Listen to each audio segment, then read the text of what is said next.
Hello guys, आज की हमारी कहानी है बूढ़ा आदमी, युवा पत्नी और चोर। एक गांव में एक वृद्ध किसान अपनी पत्नी के साथ रहता था।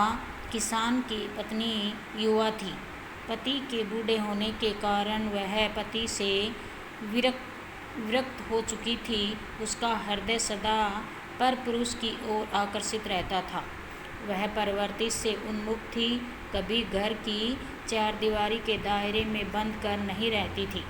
सैर सपाटे में उसका मन बहुत रगता था।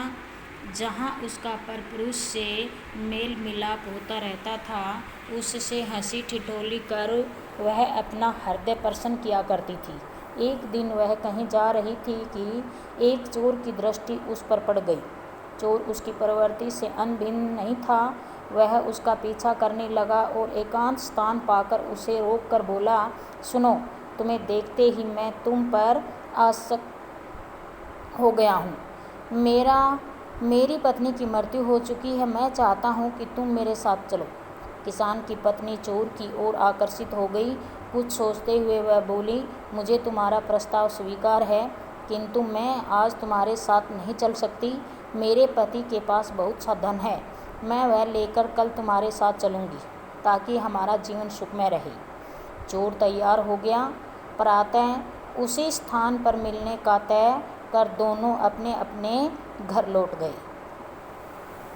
रात में जब किसान सो गया तो उसकी पत्नी ने सारा धन समेटकर एक गठरी में बांध लिया। भोर होने पर वह नियत स्थान पर गठरी समेत पहुंच गई।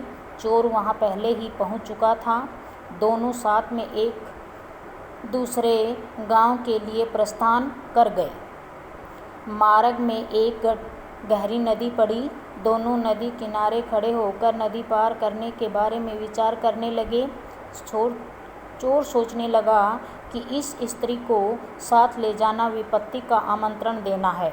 कोई न कोई इसे ढूंढता हुआ अवश्य ही मुझ तक पहुंच ही जाएगा और मेरे लिए संकट उत्पन्न कर देगा।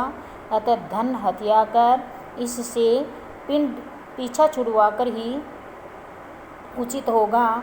वह किसान की पत्नी से बोला, देखो, तुम्हें और इस गठरी को लेकर एक साथ इस गहरी नदी को पार कर पाना कठिन है। मैं पहले गठरी को ले जाता हूँ, फिर तुम्हें ले जाऊँगा। किसान की पत्नी मान गई और गठरी चोर को दे दी। चोर ने यह कहकर उसके कपड़े और गहने भी ले लिए कि इनके साथ नदी पर पार करने में कठिनाई होगी। फिर वह गठरी, कपड़े और गहने लेकर नदी पार चला गया और लौटकर नहीं आया। किसान की पत्नी प्रतीक्षा करती रह गई। उसकी करनी ने उसे पूरे गांव में लज्जित कर दिया। सीख, हमें अपने कर्मों का फल अवश्य मिलता है। स्वार्थ में अंधे होकर अनुचित कर्म करने पर उसका अनुचित फल मिलेगा। हेलो गाइज, चैनल को सब्सक्राइब और वीडियो को लाइक ज़रूर करें। धन्यवाद।